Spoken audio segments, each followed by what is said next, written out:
कि मेवाड़ राजस्थान का एक ऐसा ऐतिहासिक क्षेत्र है जिसने अपनी वीरता, शौर्य और देशभक्ति से भारत के इतिहास में एक अमिट पहचान छोड़ी है। यह वह भूमि है जहां महाराणा प्रताप जैसे वीर योद्धाओं ने जन्म लिया है, जिन्होंने अपनी मातृभूमि की रक्षा के लिए अपना सर्वस्व न्यौछावर कर दिया। मेवाड़ का इतिहास सिर्फ राजाओं और युद्धों की कहानी नहीं है, बल्कि यह बलिदान, साहस और स्वाभिमान की एक प्रेरणादायक गाथा है। मेवाड़ का इतिहास सदियों पुराना है और यह क्षेत्र प्राचीन काल से ही भारतीय संस्कृति और सभ्यता का केंद्र रहा है। यहाँ के शासकों ने न केवल अपनी भूमि की रक्षा की है, बल्कि कला, साहित्य और स्थापत्य कला को भी बढ़ावा दिया है। मेवाड़ के किले, मंदिर, महल आज भी इसकी गौरवशाली विरासत की गवाही देते हैं। मेवाड़ का इतिहास हमें सिखाता है कि कैसे विपरीत परिस्थितियों में भी अपने सिद्धांतों पर आप अडिग रह सकते हो। यह हमें यह भी सिखाता है कि कैसे अपनी मातृभूमि के लिए लड़ना है और बलिदान देना चाहिए। मुझे विश्वास है कि मेवाड़ का इतिहास सुनकर आप सभी को गर्व और प्रेरणा मिलेगी। आज हम राजस्थान के गौरवशाली इतिहास के एक महत्वपूर्ण अध्याय मेवाड़ के इतिहास के बारे में जानने जा रहे हैं। मेवाड़ का इतिहास वीरता, त्याग और बलिदान की अनगिनत कहानियों से भरा हुआ है। हम मेवाड़ के उन महान शासकों को याद करेंगे जिन्होंने अपनी मातृभूमि की रक्षा के लिए अपना जीवन समर्पित कर दिया था। तो चलते हैं और जानते हैं उन महान महान योद्धाओं के बारे में जिन्होंने अपनी मातृभूमि के लिए अपना सब कुछ बलिदान दे दिया था। तो नमस्कार दोस्तों, मेरा नाम है लक्की जैंगेट और मैं एक बार फिर से आप सभी लोगों का स्वागत करता हूं आपके अपने YouTube channel GK with lucky में और शौर्य सीरीज में, जिसमें हम आज मेवाड़ का इतिहास शुरू करने वाले हैं। गौरवशाली इतिहास पढ़ेंगे। आज की क्लास में हमारा यही रहेगा कि मेवाड़ के अंदर जो आप इतने दिनों से पढ़ रहे हो कि गुहिलादित्य पढ़ रहे हो, वहीं से आप लोगों की शुरुआत हुई थी।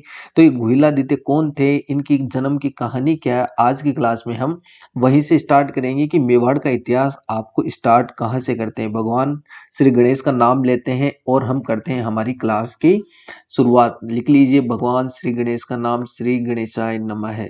लिख लीजिए श्री गणेशाय नमः है। लगा लीजिए और लगा लीजिए हेडिंग मेवाड़। सबसे पहले तो आप लोगों को ये पता होना चाहिए कि मेवाड़ वर्तमान के अंदर कौन कौन से जिले हैं जो मेवाड़ के अंदर आते हैं।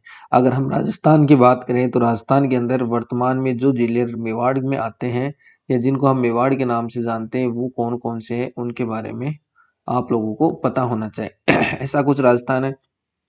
मेवाड़ में वर्तमान में कितने जिले आते हैं? 4। कौन कौन से आते हैं? देखो, एक आता है उदयपुर,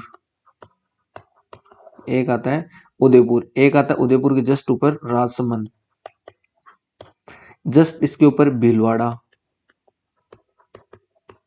और एक इधर आते हैं हमारे चित्तौड़गढ़।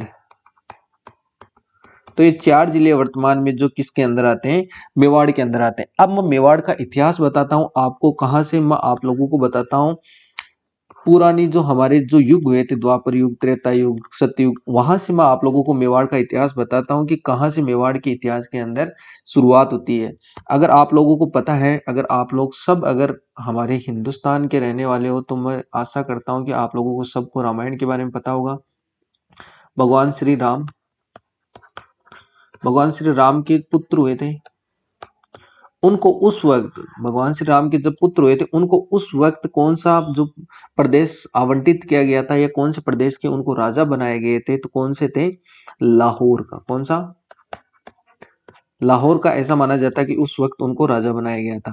राजा उस वक्त बनाया गया था लाहौर का। उसके बाद जब भगवान श्री राम के पुत्र को राजा लाहौर का बनाया गया था, फिर इसी वंश के अंदर आगे बढ़ते गए बढ़ते गए बढ़ते गए, तो इसी वंश के अंदर एक कनक सेनी नाम के एक राजा हुए थे। कौन से हुए थे इसी वंश के आगे?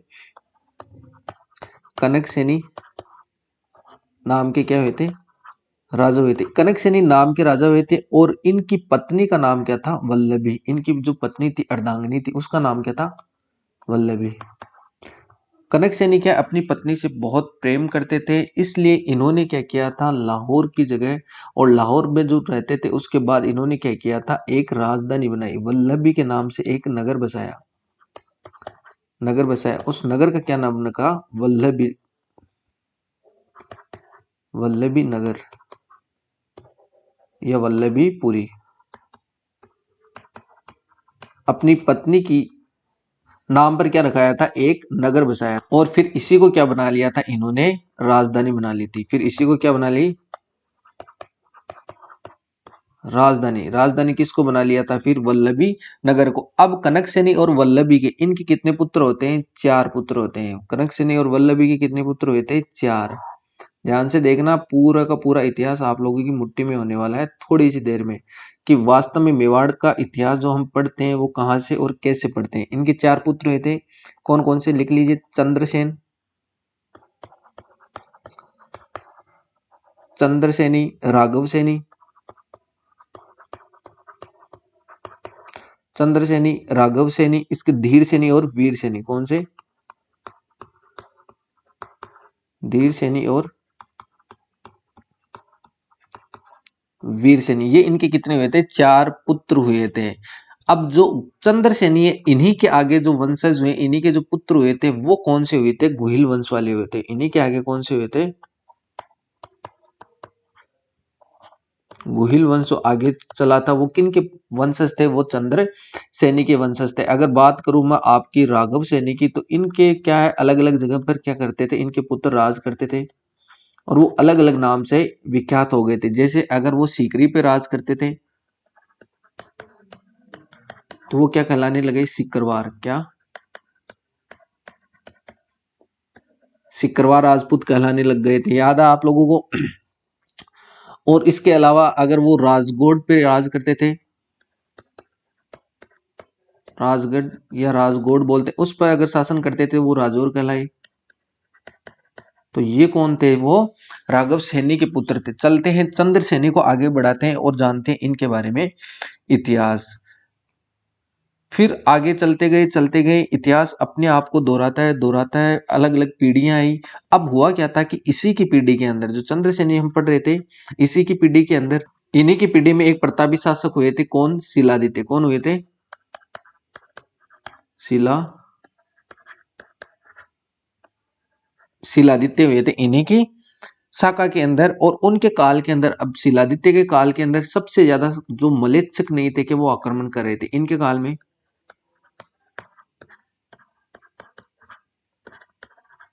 इनके काल में मलेच्छकों ने सबसे ज्यादा आक्रमणकारी किया।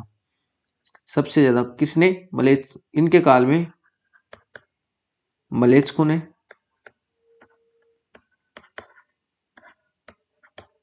मलेच्छकों ने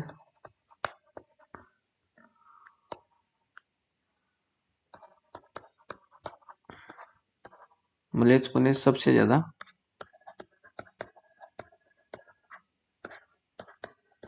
आक्रमण किया। और एक बार तो इतना भयंकर आक्रमण किया कि इन्होंने क्या, वल्लभी को तहस नहस कर दिया। वल्लभी को तहस नहस कर दिया था। और शिलादित्य वीर गति को प्राप्त हो गए थे, और शिलादित्य इनसे लड़ते हुए वीर गति को प्राप्त हो गए थे। कौन, और जो हमारे शिलादित्य, ये क्या हो गए थे, वीर गति को क्या हो गए थे, प्राप्त हो गए। जाहिर सी बात है, अगर ये वीर गति को प्राप्त होंगे तो इनकी पत्नी क्या हो जाएगी, सती। इनकी पत्नियां क्या हो गई थी, सती। लेकिन उस वक्त, जिस वक्त वे वीर गति को प्राप्त हुए, इनमें से एक पत्नी थी, उसका नाम क्या था, पुष्पावती। उसका नाम था पुष्पावती। इनका नाम था पुष्पावती। ये क्या थी, गर्भवती। ये क्या थी, गर्भवती। और उस टाइम पे थी, अगर कोई महिला अगर गर्भवती होती है और उसका पति अगर वीर गति प्राप्त हो जाता है या किसी कारणवश उसकी मृत्यु हो जाती है, तो वो स्त्री तब तक सती नहीं हो सकती जब तक उसके पेट में या जो गर्भ में अगर कोई बच्चा पल रहा है उसको वो जन्म नहीं देती थी। और जब लड़ाई हुई इससे पहले, जो पुष्पावती है, पुष्पावती पुत्र कामना के लिए, पुत्र कामना के लिए अपने पिता, पुत्र कामना के लिए अपने, इसका पिता था परमार, परमारों की राजधानी चले गए।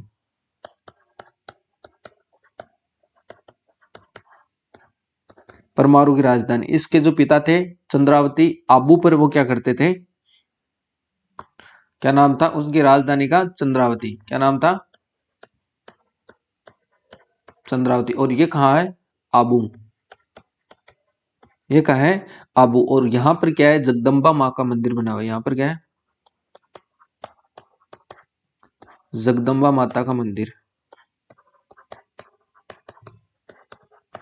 और ये पुष्पावती कहाँ आई थी, इस जगदम्बा मंदिर में आई थी कि क्या हो जाए, पुत्र कामना के लिए प्रार्थना करने आई थी। यहां से जब ये वापिस, जब पूजा करके जब वापिस लौट रही थी, जब वापिस क्या है वल्लभी के लिए लौट रही थी, तब रास्ते में इसको पता चला, रास्ते में पता चला कि वल्लभी तो क्या हो गई, तहस नहस हो गई। और जो वल्लभी के जो राजा थे, जो हमारे जो शिलादित्य थे, आपके जो पति परमेश्वर थे, वो वीर गति को प्राप्त हो गए। तब ये क्या है, जो पुष्पावती है, ये सती होना चाहती थी, लेकिन ये सती नहीं हो सकी क्योंकि इनके गर्भ में क्या थे, एक संतान थी। इसलिए इन्होंने क्या किया, पास में ही जहां से जल रही थी उसके चलते चलते इन्होंने सही सभी सखियों के साथ एक गुफा के अंदर ठहरे, एक गुफा के अंदर ठहरे। और उस गुफा के क्या नाम था, मलिया। उस गुफा जहां पर ये ठहरे थे, उस गुफा का क्या नाम था, मलिया नाम था। और वहीं पे क्या हुई थी, इनके पुत्र को इन्होंने क्या दिया था, एक जन्म दिया था, पुत्र को। इसी गुफा के अंदर क्या किया था, इन्होंने एक पुत्र को जन्म दिया। और गुफा के पास में एक वीरनगर नाम का एक गांव था। इस गुफा के पास में एक वीरनगर नाम का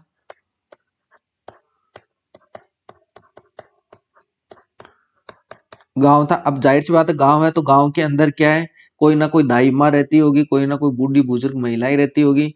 तो जब वहां से इसको अपनी सहेलियों को कह के भेजा कि किसी दाई माँ को ढूंढ के या बुला के लेके आ, तो यहाँ पर एक कमलावती नाम की क्या है, एक ब्राह्मणी रहती थी। किसको बुला के लेके, कमलावती, कमलावती नाम की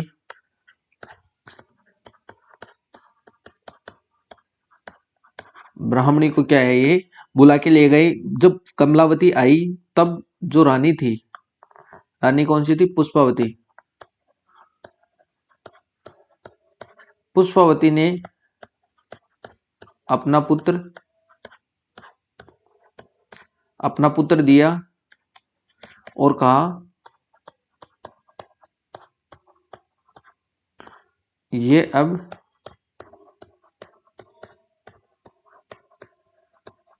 तुम्हारा ही पुत्र है। अपना पुत्र समझ के क्या करना है, इसका लालन पालन करना है। ये कह के क्या हो गई, पुष्पावती तो क्या हो जाती है, फिर सती हो जाती है। और इसका जो पुत्र हुआ था, उस पुत्र का लालन पालन कौन करने लग जाती है, फिर कमलावती करने लग जाती है। अब जाहिर सी बात है, इस पुत्र का कोई ना कोई नाम तो रखेगा ही ना। तो इस कमलावती ने ये पुत्र, जाहिर सी बात है कि नाम रखेंगे, तो ये पुत्र कहाँ पैदा हुआ था, गुफा में। और वहां के लोग गुफा को क्या कहते थे, गुहा। गुफा को क्या कहते थे वहां के लोग, गुहा। तो इसलिए इस महिला ने, जो कमलावती, इस महिला ने उस पुत्र का क्या नाम रख दिया था, गुहा। क्या रख दिया था, गुफा में पैदा होने के कारण उस पुत्र का क्या नाम रख दिया था, गुहा रख दिया था। आगे चलकर यही गुहा क्या कहलाया था, गुहिल।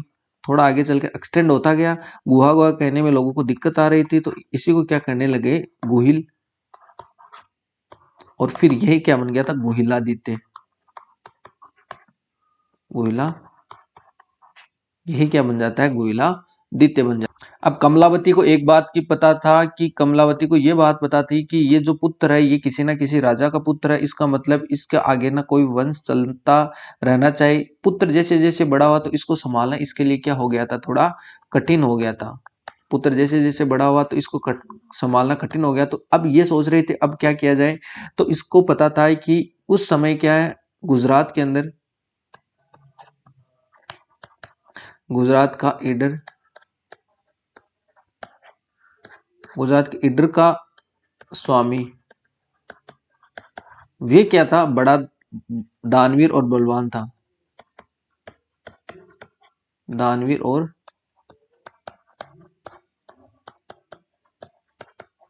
बलवान था और आश्रयदाता था। और क्या था? आश्रयदाता था। तब वो जो कमलावती है ये इस पुत्र को, कमलावती है इस पुत्र को कहाँ लेके आती है? इस कमलावती जो पुत्र था, जो गुहा या जो गुहिल था, इस गुहिल को किसके पास लेके आ जाती है? इस इड्र के स्वामी के पास। इड्र के स्वामी। और इड्र का स्वामी के उस जो इड्र का स्वामी था उसका क्या नाम था? मांडली, मांडलिक। क्या नाम था? मांडलिक। और ये क्या सो इस जो पुत्र था उसको मांडलिक के हवाले छोड़ देती है और बोलती है कि अब आप ही इसका लालन पालन करना और आप ही इसकी देखभाल करना। और ये जो इडर का जो मांडलिक था ये क्या था? भील शासक था। क्या था? भील शासक था। गुहिल आदित्य या जो गुहिल है वो थोड़ा और बड़ा हुआ और इसके साथ साथ अब वो कहाँ रहने लगे? भीलों के बच्चों के साथ रहने लग गया। भीलों के बच्चों के साथ खेलता कूदता।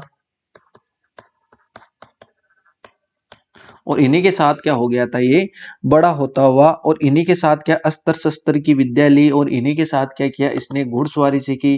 जितने भी कार्य थे राजनीति के हो गए या युद्ध से संबंधित जितने भी कार्य थे वो क्या इन भीलों के बच्चों के साथ ही वो यहाँ पर रह के सीख गया था। उसके बाद जब जब इडर के जो मालिक था मांडलिक, इसको पता चला कि अब इन बालकों को क्या कर देना चाहिए? अपनी अपनी जगह मुक्त कर देना चाहिए कि ताकि अपने अपने पांव पर खड़े हो जाए और ये इन्होंने जो भी सीखा है उससे क्या अपने एक राज्य की स्थापना कर ले। तो जो भील बच्चे थे उनको भी अलग अलग चीजें बांट दी गई थी और जो गुहिलादी थे इसको भी एक क्या था? एक राज्य का अलॉट किया गया था या एक गांव या एक कोई जागीर ऐसा बोल सकते हैं, वो क्या दिया था इसको था। लेकिन पूरा सब कुछ बांटने के बाद जब गुहिल के हाथ में कुछ भी नहीं आया, अपने बच्चों को सब कुछ बांट दिया था इसने, बच्चों को सब कुछ बांट दिया लेकिन बच्चा कुछ भी नहीं। तब गुहिल जो गुहिल था उसके हाथ में क्या आया था? एक जंगल आया था। गुहिल के हाथ में एक जंगल। और इस एक जंगल को क्या दिया था? गुहिल को क्या दिया था? उपहार स्वरूप दिया था। और इस जंगल को काट कर या इस जंगल को एक राज्य के रूप के अंदर जो दिखाया था वो किसने दिखाया था? गुहिल ने। और गुहिल ने ये सारा का सारा माजरा कब किया था? 566 ईस्वी के अंदर क्या किया था? इस जंगल को काट कर यहाँ पर क्या गुहिल वंश की स्थापना की थी। गुहिल वंश की स्थापना करी थी और गुहिलादित्य ने करी थी। तो गुहिल वंश की स्थापना इस प्रकार से हुई। अब गुहिलादित्य के साथ भी जंगल में जो इसके भील मित्र हुए थे वो भी थे और इसके कोई और भी मित्र थे। उनसे करते करते इसने क्या कर ली थी? एक छोटी सी सेना तैयार कर ली थी। छोटी सी सेना बना ली थी। अब इस सेना, अब जाहिर सी बात है मन में लालसा बढ़ेगी, यहाँ यहाँ कब तक रहेंगे? तो इसकी नजर किस पे थी? नागदा। इसकी नजर किस पे थी? नागदा पे। और नागदा को सबसे पहले इसने आक्रमण किया गुहिल ने। और गुहिल ने आक्रमण किया। आक्रमण करने के बाद सबसे पहले इसने किसको जीता था? नागदा को। और नागदा को जीतने के बाद इसने कहा बस अब यहीं पे बैठ के हम क्या करेंगे? राज। तो फर्स्ट जो राजधानी बनाई थी गुहिलों की, जो फर्स्ट राजधानी थी वो कौन सी थी? नागदा। और नागदा किसने बनाई थी? गुहिलादित्य ने। किसने? गुहिलादित्य ने सबसे पहली जो राजधानी बनाई थी वो किसको बनाई थी? नागदा। और जिस वक्त आक्रमण किया था उस वक्त यहाँ का जो शासक था वो कौन था? खेरवा जाति का भील था। वो कौन था? खेरवा भील। खेरवा भील को क्या कराया था इसने? अब ये तो थी गुहिलादित्य की जो प्रथम राजधानी बनाने, नागदा को राजधानी बनाने की कहानी। अब चलते हैं जो हमारी एग्जाम की दृष्टि से इंपॉर्टेंट, तो लगा लीजिए सबसे पहले गुहिलादित्य। मेवाड़ का जो सबसे पहला राजा है वो कौन है? गुहिलादित्य। कौन है? गुहिलादित्य। हम इन्हीं को पढ़ेंगे। इन्होंने सबसे पहले क्या 566 ईस्वी के अंदर गुहिल वंश की नींव रखी। गुहिल वंश की क्या रखी थी?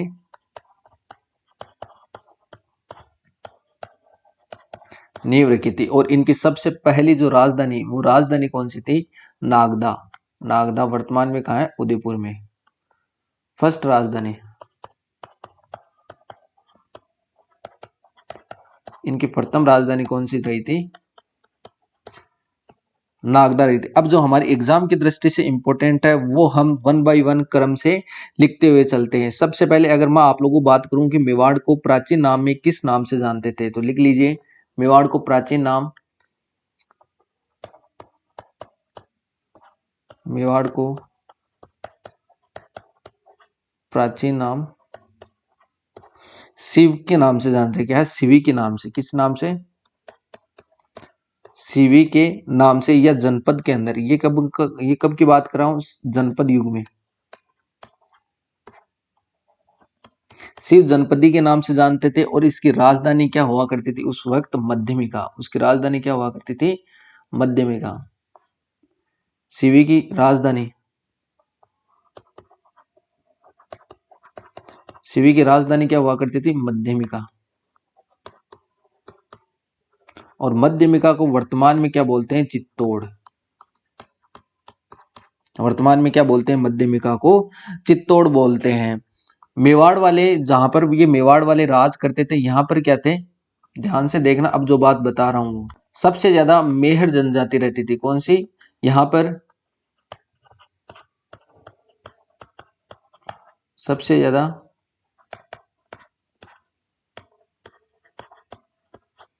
मेहर जनजाति रहती थी। और इनका संघर्ष, और इन मेहरों का संघर्ष किन से चलता रहता था? मलेच्कु से। किन से?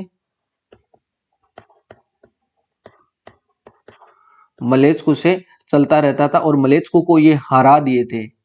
थक हार के इन्होंने क्या किया था? इन सब को क्या किया? मलेच्कु को मौत के घाट उतार दिया। मौत के घाट उतार दिया। इसलिए इस जो यहाँ का जो क्षेत्र है, इसको मेदपाट के नाम से भी जानते हैं। मेदपाट या मेदपाट के नाम से।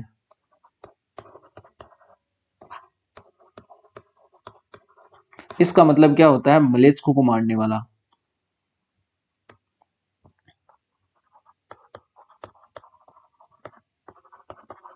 मलेच्कु को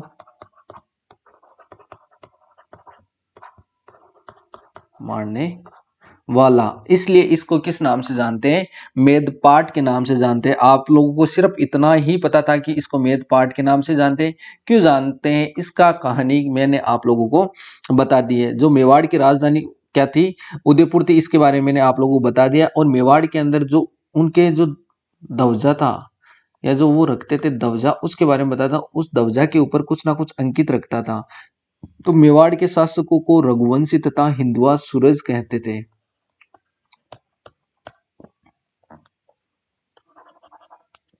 लिख लीजिए, मेवाड़ के शासकों को सूर्यवंशी या हिंदुआ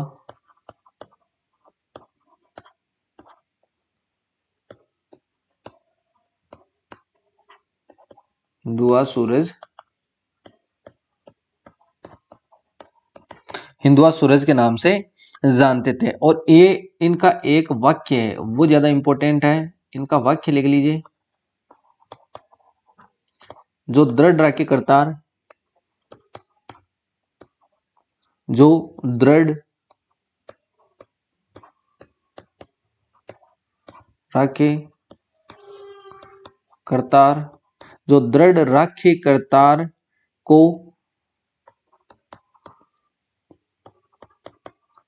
ताही राखे करतार। सॉरी, क्या था? जो दृढ़ राखे धर्म। यहां पर क्या था? जो दृढ़ राखे धर्म, जो दृढ़ राखे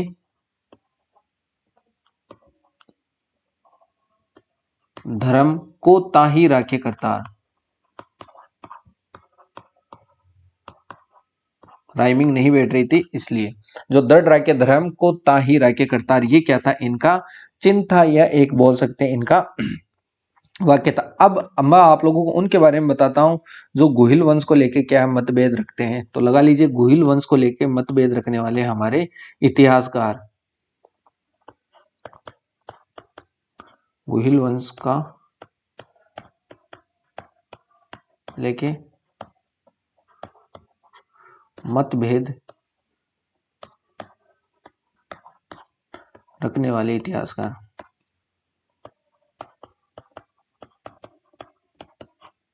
वन बाय वन उन्होंने गुहिल वंशों को क्या क्या कहा है सबके बारे में बताता हूं। सबसे पहले लिख लीजिए अबुल फजल। सबसे पहले लिख लीजिए अबुल फजल।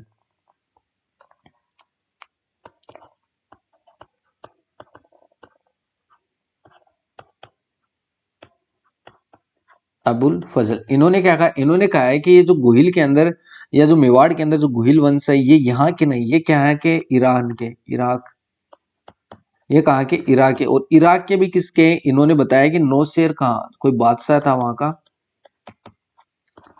उसका नाम है नौशेर खां। नौशेर खां इसकी क्या है, ये संतान है। ये तो किसने कहा, अबुल फजल ने कहा है। अगर मैं बात करूं कर्नल जेम्स टोड की,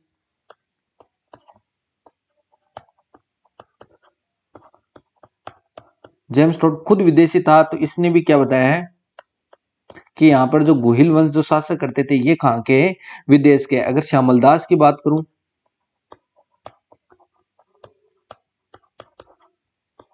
श्यामल दास और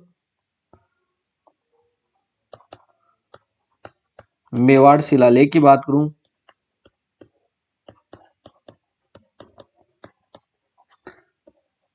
इनके अनुसार ये कहा है जो हमने अभी पढ़ा है, क्या है, वल्लभी, वल्लभी के जो राजा थे कौन, शिलादित्य, और इनकी पत्नी क्या थी, पुष्पावती। उनकी क्या है ये संतान है। ये किसने, डॉक्टर ये श्यामलदास और मेवाड़ शिलालेख ने कहा है। डॉक्टर गौरीशंकर हीराचंद ओझा ने क्या कहा है, इन्होंने कहा है ये सूर्यवंशी थे। जी एच ओझा और सूर्यमल मिश्रण,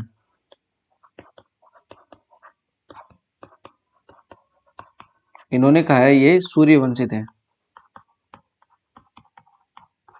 सूर्य वंशित है। मोहनोत नैणसी ने क्या कहा है,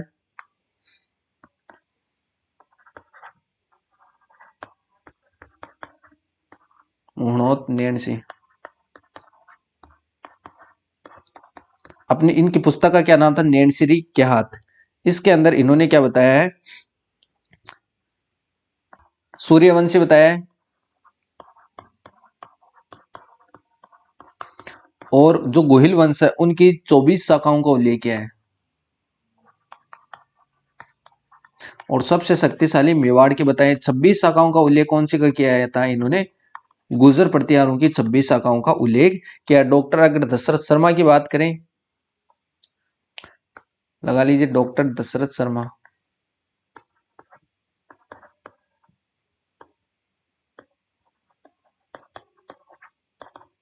डॉक्टर दशरथ शर्मा, खुद शर्मा, इसका मतलब इन्होंने क्या कहा है, इनको ब्राह्मण का, जो गुहिल वंश थे वो क्या थे, ब्राह्मण थे। चलते हैं थोड़ा सा और कहानी की ओर और मेवाड़ के इतिहास की ओर।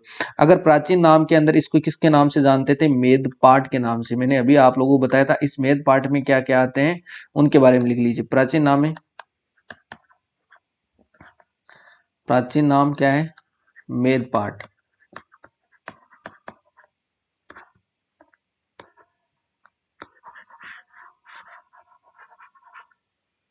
मेदपाट या प्रागवाट, यह क्या है, प्रागवाट के नाम से। वही उदयपुर, चित्तौड़गढ़, राजसमंद और भीलवाड़ा, चार कौन कौन से थे, उदयपुर, चित्तौड़गढ़, राजसमंद और इसके साथ क्या है, भीलवाड़ा। इन चारों को क्या बोलते थे, मेदपाट। और जनपद युग में इनको किस नाम से जानते थे, शिव जनपदी के नाम से। और जनपद युग में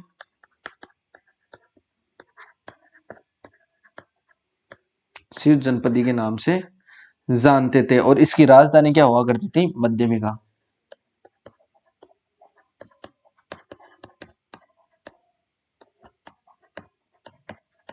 इनकी राजधानी क्या हुआ करती थी उस समय, मध्यमिका। और वर्तमान में क्या बोलते हैं हम इसको, चित्तौड़गढ़ बोलते हैं। चलते हैं इनके कुल देवी देवताओं की ओर।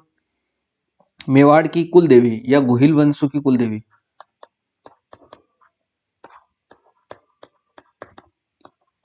गोहिल वंश की, गोहिल वंश की इनकी कुल देवी वो क्या है? बाण माता। गोहिल वंश की कुल देवी क्या है? बाण माता।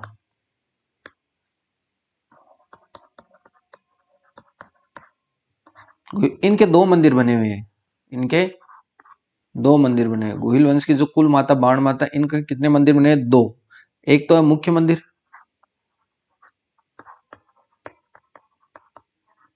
मुख्य मंदिर ये तो कहां बना है? केलवाड़ा, केलवाड़ा राजसमंद में मुख्य मंदिर बता रहा हूं मैं। और एक दूसरा मंदिर है वो कहां पर है?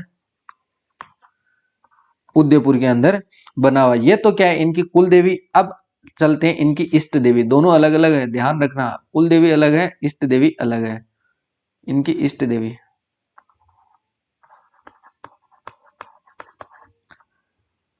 गोहिलों की इष्ट देवी, उसका नाम है बीरवड़ी माता। क्या है?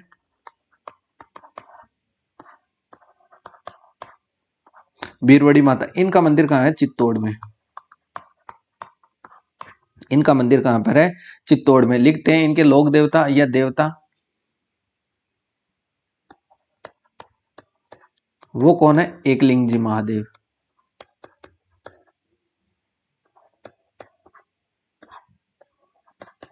एकलिंग जी महादेव। इनका मंदिर कहां है? नागदा उदयपुर में।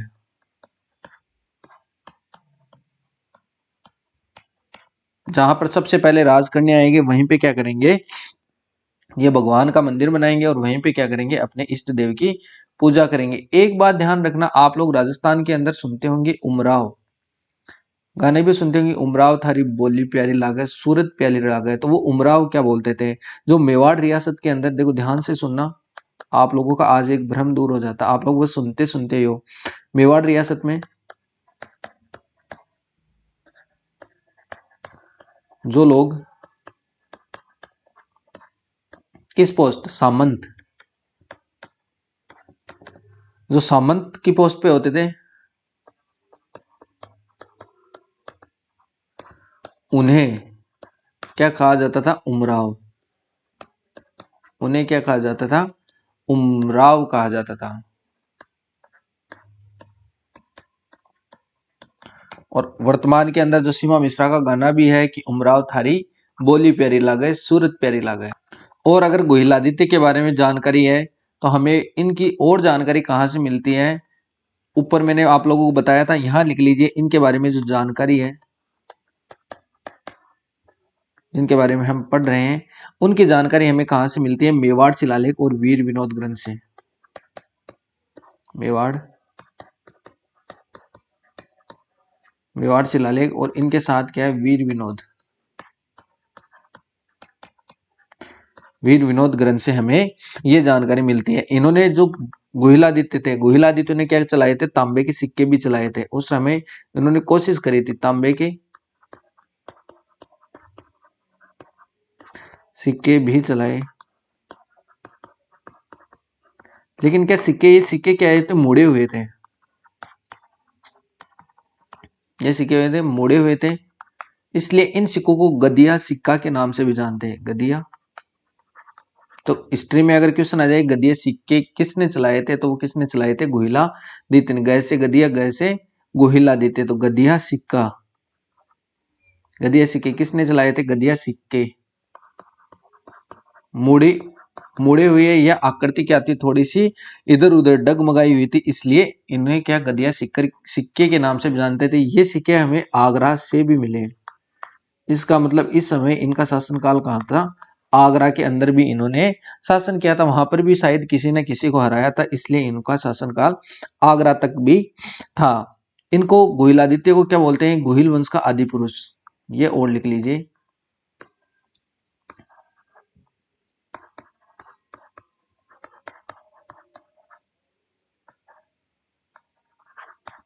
इन्हें गोहिल वंश का